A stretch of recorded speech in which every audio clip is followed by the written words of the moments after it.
Hey guys, Fallen Messiah here. I know, we're 4 weeks into Season 10 already, which has been amazing by the way, and here I am with Season 10 guide. While I agree that this video should have been released earlier, I still think that people can benefit from some extra tips and tricks that I picked up while blasting through the season. Besides, not everyone start playing at the start of the season, some people join a little later. And I'm confident that even if you are a fellow blaster, I can still surprise you with a thing or two that you didn't know. So without further ado, here are some tips for me that you can use to speed up your season progress. Whether it's chaos armor, sparks, materials, runes, I got you covered. Sounds good? Then let's get into the video. And make sure to like and sub to the channel if you haven't already, it really helps me out a ton, and also make sure you don't miss on any future Diablo content. Before we talk about other things in the video, we have to touch upon season reputation and season currency first, as they are sort of building blocks for everything coming up later, and they sort of tie in with every activity in the game. Season reputation, currency, and the reputation board are not new things in Diablo 4 by now, but here is just a quick recap for newer players.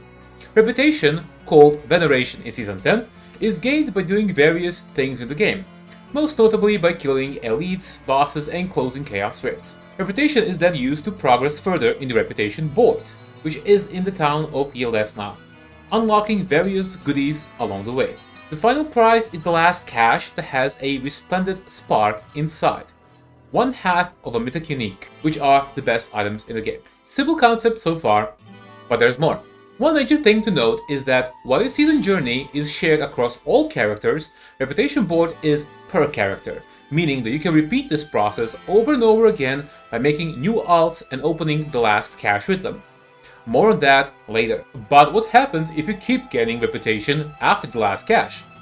There's an infinitely repeatable reward for every additional 110,000 reputation called the Infernal Cache, with various rewards, but most notably one random chaos unique and some extra goodies. One important thing to understand is that this cache is not bound to a specific class, unlike the last season.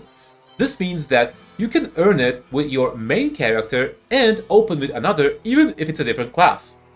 This is a good way to farm for chaos uniques for your new characters. Season currency, called Chaos Warp, on the other hand, is another seasonal system mainly used to level up your seasonal powers and perks.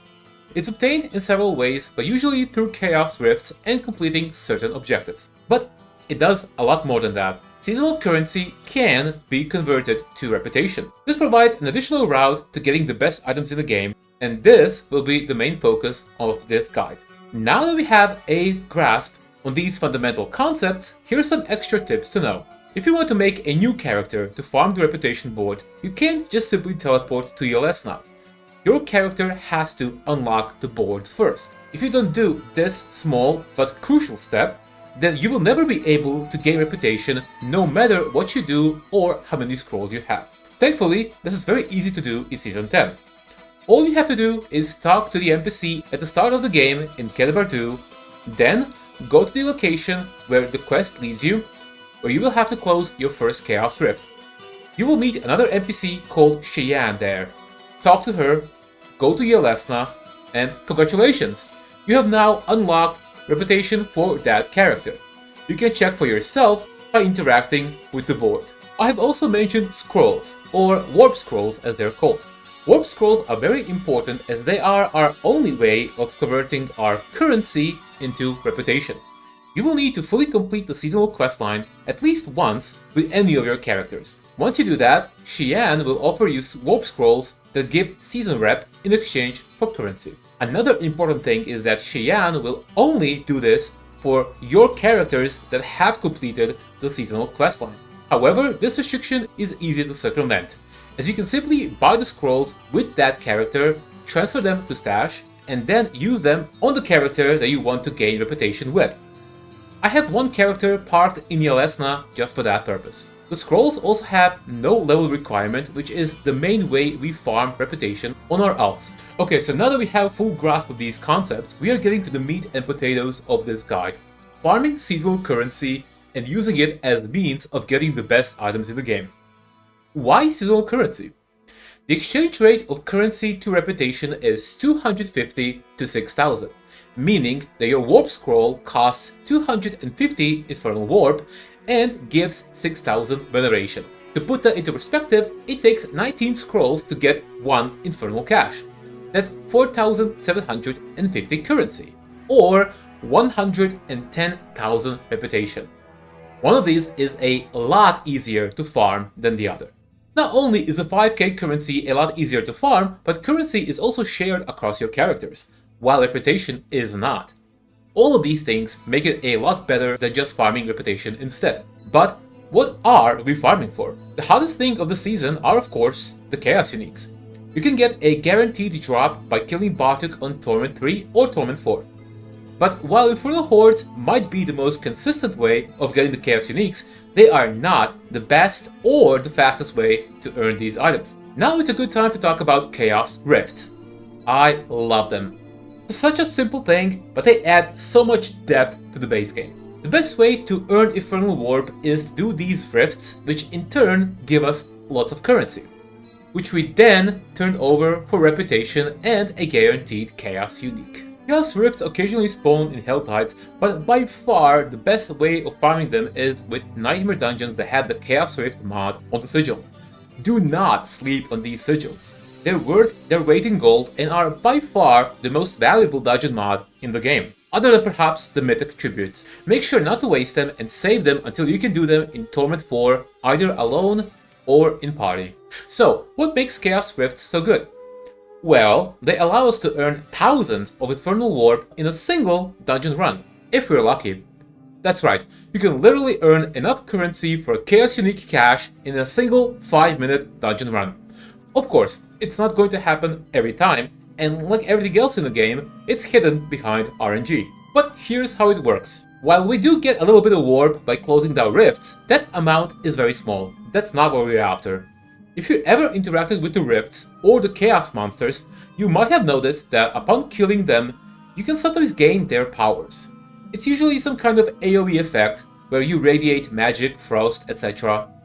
While these powers look cool, they're completely useless. Except one. One of these random effects grants you the ability to generate lots of warp very quickly. Once we're under that effect, all monsters that we kill drop chaos warp during the duration. Not only that, but after it expires, there's a Chaos Warp explosion right next to our character, working in pretty much the same way the Greed Shrine does. And that's it. That is the moneymaker. And what this entire guide is essentially about. This Warp explosion alone usually grants us anywhere between 1600 to 1900 warp instantly. And in combination with the warp collected on killed monsters, the power itself gives us around 2500 to 3000 warp total during its duration. Pretty crazy, right? So, getting this power and maximizing it is what we're really after during these rift runs. Now here's how to get the most out of it. As soon as you close the rift, or kill a monster with the power and notice that normal, regular monsters are dropping warp, you know you have it. You can also hover over your buff bar and it will tell you. Don't waste time, blast through as many monsters as you can. Don't stop to collect anything, even warp. You can do it later. Once your effect expires, be on the lookout for that warp explosion. It's easy to miss, especially if you're playing a very fast build that teleports around, so be extra careful about that.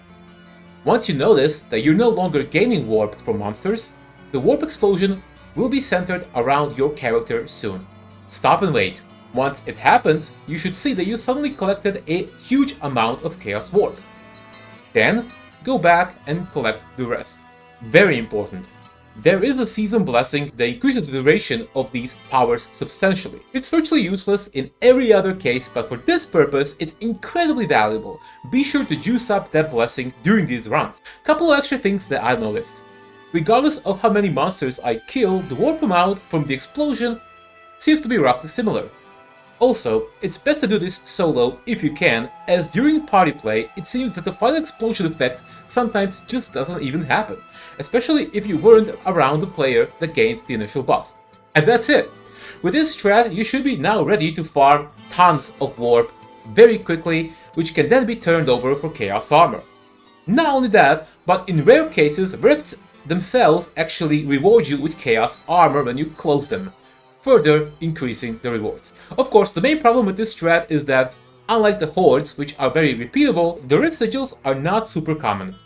The only guaranteed source of sigils is reputation board rewards for new characters. You can get up to 3 sigils total. Other than that, it's mostly RNG. So you should frequently salvage trash sigils and use the occultist to create new ones, to increase your odds of getting one. If you're serious about farming, you should salvage every single sigil that isn't Horagic Materials or Chaos Rift mod. None of the others are any good anyway. Other than Chaos Uniques, you can of course use this strategy to farm the Splendid Sparks as well. It takes you around 20,000 warp to fully juice up another alt and open the final cache. While that sounds like a lot, you should be able to get that within 1 hour of farming Chaos Rift sigils. In my experience, 5 to 6 sigils will get you there. So if you still haven't found your Shaco or Ring of Starless Skies, this is a very good way to do it. Not only that, but you also get additional goodies along the way to the final cache, including 3 Chaos Rift sigils and also 3 Chaos Uniques. Now we're gonna take a break from all the talk about currencies and reputation. If you're like me, chances are that you already have hundreds of thousands of Abdicite, and Abdicite isn't really a real bottleneck when it comes to masterworking. Forgotten Souls, on the other hand, are quite an issue this season and can prevent you from upgrading your gear fully. By far, the best way to farm for Forgotten Souls are the Horagic Material Nightmare dungeons. The ones that I told you to keep. In these dungeons, every Horagic chest drops around 16 of Forgotten Souls, and there's around 10 to 12 chests per dungeon. So, they add up very quickly. Opening boss lair caches is another good way to farm for them, but you need lots of mats to do it. Finally, don't forget about bartering. Some players are walking around with thousands of pale marks without ever using them, so make sure you're not one of them. Barter vendor often offers salvage materials, which are another good source of souls. And another big tip. The same vendor offers augment cache. This cache is a great source of legendary runes, and I've gotten a ton of them with this cache this season, so be aware. So hopefully you found my tips helpful. Use this knowledge to stock up on the most powerful items this season, materials and runes. And because you've been so nice and watched the entire video, here's a little extra bonus tip for you as well. You can actually position yourself in Yelesna like so. In this position, you can actually interact with the reputation board, Cheyenne, Warp Scroll Vendor, and also your stash without ever really moving. So if you ever need to put something from and to stash, you can do this simply by standing right here without needing to go back and forth into this little shack. And that's it, guys. If you liked this video and found any of it helpful, let me know. If I missed anything or if there's anything else you want to share with the community, leave a comment. And I would appreciate it if you also left a video a like and a sub to the channel to help with the algorithm. That's gonna be it for me today. I'm Fallen Messiah, and I'll see you in the next one.